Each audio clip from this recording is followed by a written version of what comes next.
네, 안녕하세요. 이번 시간에는 차고 사기 강박 한번 해보겠습니다. 이 주제도 시험 문제 매우 자주 나오고 꼭 한두 문제는 제가 본 것 같은데 시작해 보겠습니다. 일단 차고의 의사표시. 보시면 요건은 법률 행위 내용의 중요 부분에 착오가 있어야 된다는 거, 중요 부분에 착오. 이것도 시험 문제 많이 나오고, 그다음에 피의자에게 중대한 과실이 없어야 되죠. 자기가 중대하게 과실을 저질러 놓고 착오라고 해서 취소를 하겠다 이렇게 하는 거는 인정해 주지 않는다는 거죠. 그래서 중대한 과실이 없어야 되는 거. 그래서 근데 이제 중요 부분을 그럼 어떻게 따질 것이냐. 그래서 주관적 객관적 요건을 모두 충족해야 되고 경제적 불이익, 시험 문제 많이 나오죠. 경제적 불이익이 있어야 중요 부분으로 인정이 됩니다. 그래서 토지의 경계, 현황 착오 이런 부분이 이제 대표적인 사례죠.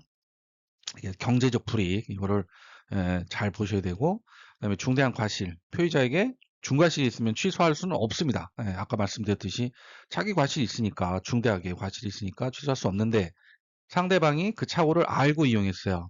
그러면 중과실이 있어도 취소할 수 있습니다. 그래서 상대방이 그 착오를 알고 이용했다. 이 부분도 시험 문제에 매우 자주 나오는 내용입니다.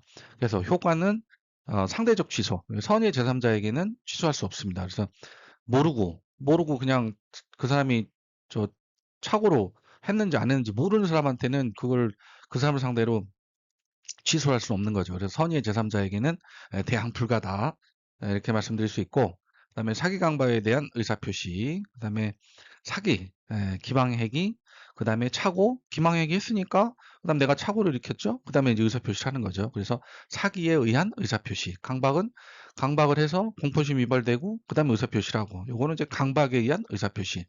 그래서 사기에서 중요한 것은 침묵도 이제 사기가 될 수 있다. 이게 이제 보통 어, 침묵 나오면 대부분은 뭐 크게 효력이 없는 것으로 이렇게 보통은 나오는데, 이 사기에 있어서만큼은 침묵도 사기가 될 수 있다. 고지 의무가 있는 경우에. 그래서 대표적인 게 이제 아파트 분양할 때 인근에 쓰레기 매립장 건설할 수 있는 그런 사실이 있는데, 앞으로 계획이 있는데 그 얘기 안 한 경우, 이런 경우에 이제 사기가 될 수 있다는 거죠.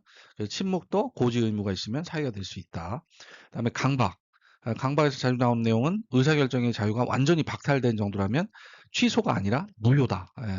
그러니까 간단하게 그냥 기저시키고 만약에 지장을 받았다. 그러면은 그거는 무효라는 거예요. 무효. 완전히 의사결정이 박탈이 됐기 때문에. 그래서 제3자에 의한 사기 강박은 상대방이 그 사실을 알았거나 알 수 있었을 경우에 취소가 가능하다. 모두 뭐 취소 가능한 게 아니고, 상대방도 제3자가 그 사기 강박을 저 사람이 사기 강박에 의해서 의사표시를 하는구나, 이런 사실을 알고서도 했을 때나 과실이 아니었으면 알 수 있었던 경우에는 취소가 가능하고, 아예 몰랐다 상대방도, 그러면 취소를 못 하는 거죠. 그때는. 그래서 요 제3자에 의한 사기 강박도 시험 문제에 매우 자주 나옵니다. 그래서 외워두셔야 될 문장이고, 그래서 이제 하나하나 지문으로 한번 보여드리겠습니다. 토지 대장상 면적을 믿고 매수를 했는데 실제 면적이 미달을 했어요. 그럼 중요 부분의 착오냐? 아니다라는 거죠. 지분 부족은 대개 중요 부분은 아니다. 이렇게 이제 판단을 하고 있고, 지분 부족은 중요 부분이 아니다. 이렇게 외우시면 되고, 착오로 인해 피의자가 경제적 불이익을 입은 것이 아니라면 중요 부분의 착오라고 할 수 없다. 아까 말씀드렸죠? 경제적 불이익 매우 중요하다. 경제적 불이익이 있어야 중요 부분의 착오다. 그다음에 상대방이 표의자의 착오를 알고 이용했어요. 상대방 알고 이용했으면은 중대한 과실이 있다면 취소할 수 없다. 아니죠. 상대방이 이용했으면 취소할 수 있어요. 왜냐하면 상대방이 착오를 알고 이용했기 때문에 요거는 취소할 수 있습니다. 그다음에 착오에 의한 의사표시로 상대방이 손해를 입었어요. 불법 책임을 지냐? 착오는 그렇지는 않습니다. 착오는 어디까지나 착오기 때문에 뭘 사기를 치려고 한 게 아니잖아요.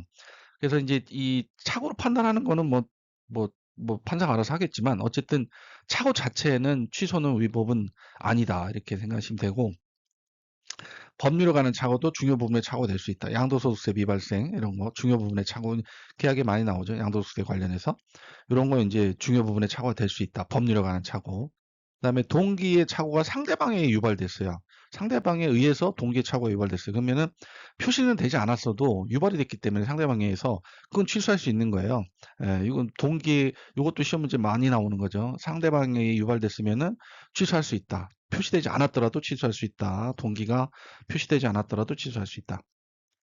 그다음에 매도인이 계약을 적법하게 해결했어요. 적법하게 해결했으면 해제한 후에도 매수인은 착오를 이유로 취소권을 행사할 수 있습니다. 이것도 뭐 엄청 많이 나오는 유명한 지문이죠.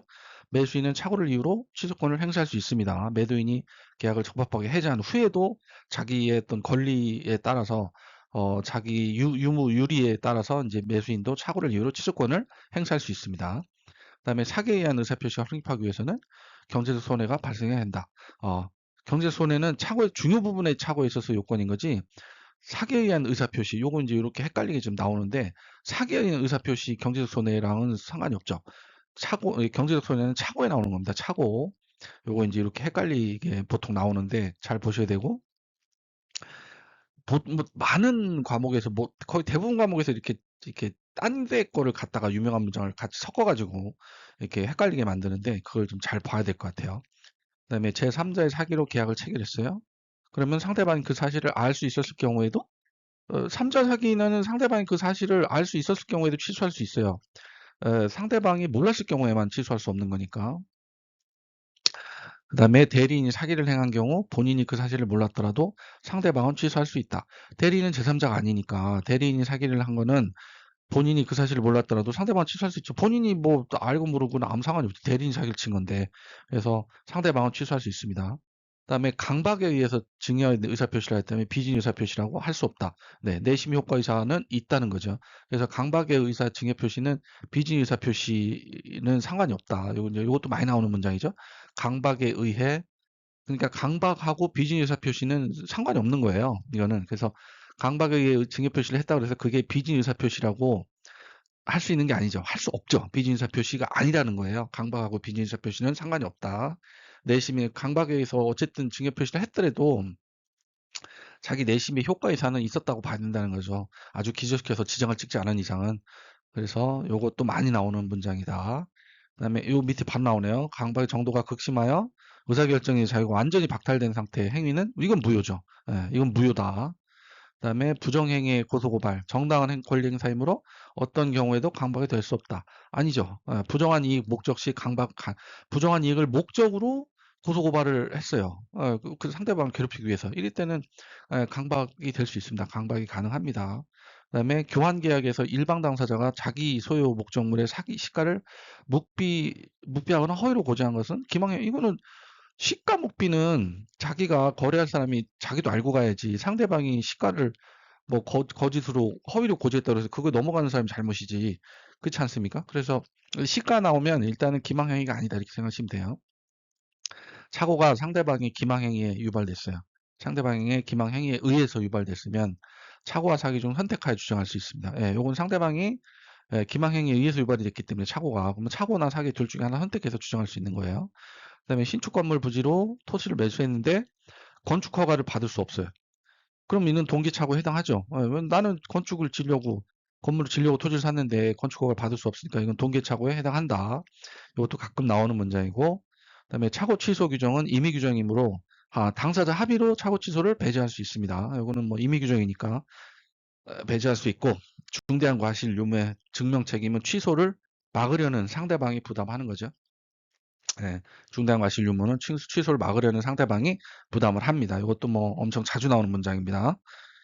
그다음에 그래서 기출문제 착오에 관한 설명 틀린 거 문구점 주인 가격 잘못 알고 판매했어요. 그럼 중요 부분 착오 될 수 있죠. 경제적 손실이 있었으니까.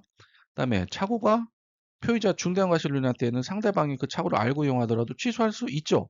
알고 이용했잖아요. 알고 이용했으니까 취소할 수 있습니다. 2번이 정답이고 매도인이 계약을 적법하게 해지한 후에도 매수인은 해제로 인한 불이익을 면하기 위해서 취소권을 행사할 수 있죠. 착오를 이유로 취소권을 행사할 수 있어요.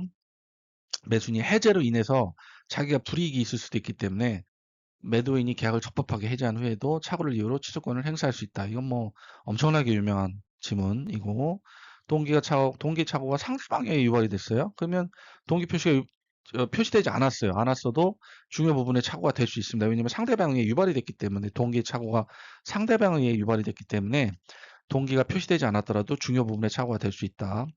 그 다음에 표의자가 착오를 이유로 의사표시를 했어요. 취소를 했어요. 의사표시 취소했어요. 그러면 상대방이 손해입었어요. 그래도 손해배상 책임을 지지 않는 왜냐하면 착오는 이, 이 뭐지 법적으로 막 무슨 책임을 지고 이런 게 아니잖아요. 내가 잘못 판단해서 내가 잘못 알아가지고 의사표시를 한 거기 때문에 그걸 취소한다고 해서 상대방이 손해입었다고 해서 손해배상 책임을 지진 않습니다. 착오가 좀 다른 거에 비해서는 조금 좀 약하다 그럴까요? 좀 약하다 이렇게 이해를 하고 계시면 될 것 같아요. 두 번째, 사기 강박 옳은 거. 사기에 대한 의사표시 상대방이 제3자 표의자는 언제나 취소할 수 있다. 아니죠. 언제나 취소할 수 있는 게 아니고 상대방이 제3자의 사기를 알았거나 알 수 있었을 경우에만 취소할 수 있는 거예요. 몰랐으면 취소할 수 없어요. 선의의 상대방은 취소할 수 없고 알았거나 알 수 있었을 경우에만 취소할 수 있는 거니까 언제나 이런 거 언제나 들어가면 일단 의심해 봐야 됩니다. 그다음에 대리인의 기망행위 계약이 체결됐어요. 본인이 선이라면 상대방이 취소할 수 없어. 대리인 기망행위한 거고 본인이 선인 거하고는 아무 상관이 없잖아요. 이거는 상대방 취소할 수 있죠. 대리인하고 본인은 아무 상관이 없으니까. 그다음에 강박에 의해서 자유가 완전히 박탈 나오면 무효. 예, 무효. 그 계속 나오는 문장이죠.